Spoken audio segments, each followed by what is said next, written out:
I decided to suit up for this video because we're reviewing 12 Rules of Life by Jordan Peterson. Now, Jordan Peterson is not only a well-dressed man, he's a professor at the University of Toronto and a clinical psychologist.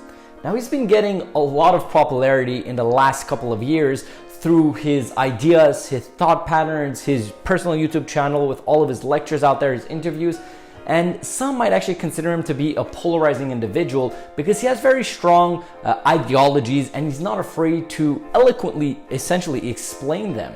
Now, that being said, this video is not going to be about that. This video is going to be about the 5 best ideas that I got out of this book. If you guys are new here, my name is Dedeyan, and the goal of this channel is to optimize people who want to perform, to get them from where they are to where they want to be. Because we thoroughly believe the only difference between both of those points is acquiring the knowledge you need and consistently utilizing that knowledge. So the first best idea of the book is stand up straight. Now, this was very interesting because I don't know if you guys noticed, the book is called 12 Rules of Life. So he has 12 specific rules, and this is actually his first rule in itself. Now, this is a concept that is tried and true that we've heard of time and time again, but I do love the fact that he explains it once again and he gives some science backing behind the aspect of when you're somebody who stands up straight and walks a certain way, you're going to be so much more happier, so much more confident as a human being. And what he explains over here is if you're somebody that does stand up straight, you have a more healthy and a higher dose of serotonin within your body, which is the happy drive, let's call it. And I actually did a video about how to control your emotions last week, so you guys can go check that out as well, which I dive into that a bit more. Now, within this part, another thing that I like is that he was actually correlating human beings' nervous system and the ones of lobsters. And he's explaining that lobsters have very similar, system like us. And for them as well, if there's somebody that goes into a fight and they lose the fight, they hunch down and their body diminishes the serotonin levels. So if you're somebody that wants to have more success, which he actually says, they have higher levels of serotonin within their body. So just by standing up straight, fixing your physiology, you're helping yourself to succeed in any endeavor that you decide to go into. The second best idea of the book is compare yourself to ... Now, this is actually his 4th rule within the book, which was specifically compare yourself to who you were yesterday, not who someone is today. Now, I really like that he did mention this aspect because as human beings, we are just always going towards comparison. We see somebody else that are maybe more successful in your perspective, and you're like, oh my God, how come I'm not there? Maybe they're driving a car, maybe they're married, maybe they have this, maybe they have that. But it's extremely difficult to position yourself within that. And what he explains in the book is because your inner critic is taking a biased decision of comparison and not looking at you as a whole.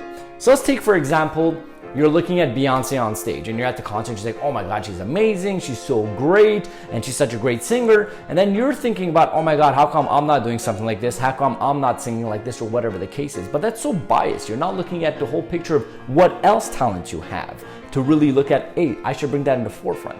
Furthermore, another thing that I personally believe, once we do compare, we often look at somebody's step 89 to your step 14.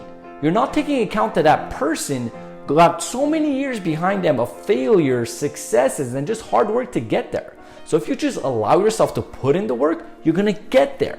So this is another thing that he mentions, that if you wanna get to high levels, all you have to do is repetitively do the work in a consistent way that's going to help you get there, which is a concept that we call minimal viable effort. So if you put in a work, you want to get somewhere and you do it every single day, you are going to get to any level of success. So this is why it's super important to compare yourself to who you were yesterday, which means essentially if you're growing every single day, you're learning something new every single day, that is a success. Don't compare yourself to anybody else other than you.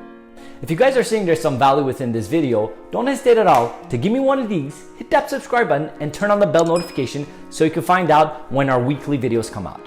Now, the word of the book that I picked for this book is tyranny, which means oppressed power. Now, you can utilize it in a sentence like the tyranny of the political state. The third best idea of the book is delayed gratification is necessary. Now, this was my favorite idea of the book, which was actually in his 7th rule, which is pursue what is meaningful, not what is expected. Now, I thoroughly love that he mentions this within the book because the honest truth is, I don't know anybody that succeeds at extremely high levels without some form, shape, or dedication towards delayed gratification. Now within the book, he says there's 2 specific questions you could ask yourself to really go into that delayed gratification mindset. And I'm gonna read what the questions were. The first one is, what must be sacrificed? Straight up, very straightforward. Ask yourself what must be sacrificed. The second one is, how good might the best possible future be if the most effective sacrifice could be made? So let's give you like a concrete example, right? Imagine you want to be a doctor or a specific thing that's going to take a lot of years of study. What are you going to sacrifice? You're going to sacrifice maybe going out with some friends, maybe intimate relationships. You're going to sacrifice maybe some time with your family because you're going to be at home studying most of the time until you get that goal. But at the end, if your goal is to be a doctor and it's not something that's expected of you, but it's thoroughly your passion, then you're going to have just so much joy once you're going to expect that.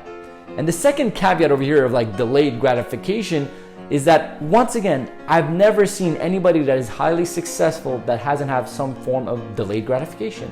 So ask yourself, are you somebody that is, I need the gratification right away? Or you could position yourself that, okay, I am going to do the work now and reap the rewards later. The fourth best idea of the book is inequality paradox. Now, the reason why I wanted to mention this is because, like I said in the beginning, Jordan Peterson has this polarizing figure within some people and some perceptions. But I thoroughly believe, my personal opinion, is that he's just misunderstood.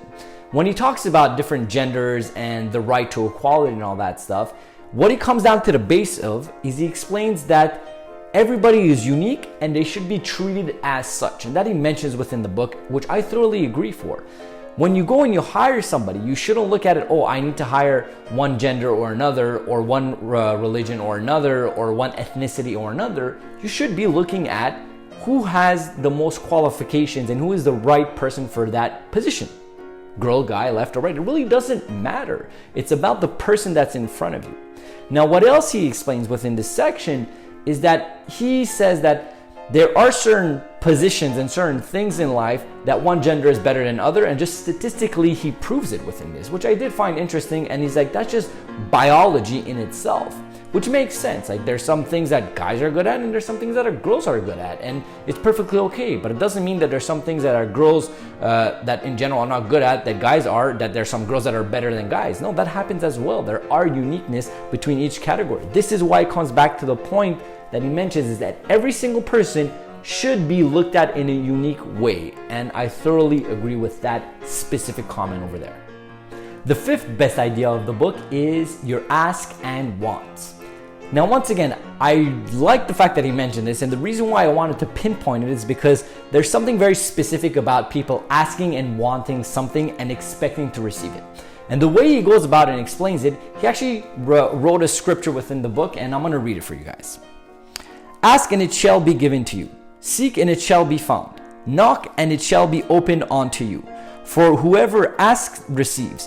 For the one who seeks finds. For the one who knocks, the door will be opened. Matthew 7:7-8.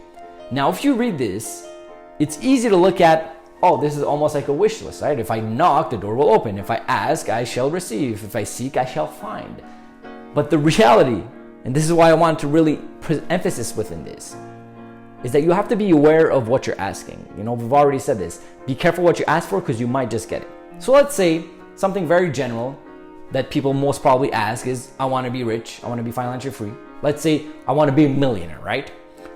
Now understand, when you ask for something, it's not only asking. It's not only, oh, law of attraction, and I sit down and do nothing. No, it demands a lot of work. And not only that, you're probably not going to get it in the time frame that you want, or in the way that you perceive that you're going to receive it. So once again, in the same example of, I want to be a millionaire, I've never met a millionaire that just got to become a millionaire just by easy. I'm talking about people that, start from scratch and get there. They've put in a lot of time, a lot of failures, a lot of defeat, and maybe a lot of years of not having a lot of money before getting to that point. So imagine you asked at that point, hey, I want to be a millionaire. And maybe you are already on the journey of getting it. Let's say the universe is like, all right, cool, bet, I got you. But before becoming there, you're going to have to figure out what it is to live without it. how to earn it, how to go through difficulties. So this is the reason why I wanted to emphasize, and he actually explains it, that when you read that, you think that it's an ask and you shall receive. Now that is some truth to that, but there's so much more. It's not just ask and sit down and do nothing. No, there's work and there's ways to go about it to really get there. So be very aware of what you're asking, and you're actually probably receiving it. You're just not going to receive it in the time frame and the way that you intend upon. So did I like this book? Honestly, I really did. But let me explain to you how it was, because I thoroughly believe Jordan Peterson is one of the brightest minds that we have right now. He's an eloquent speaker and an eloquent writer, and it is so evident within this book.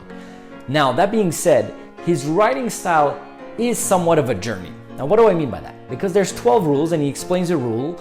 He starts off by explaining it, but then he goes on certain tangents within that rule and then he brings it back. So it is a very cerebral read at certain points.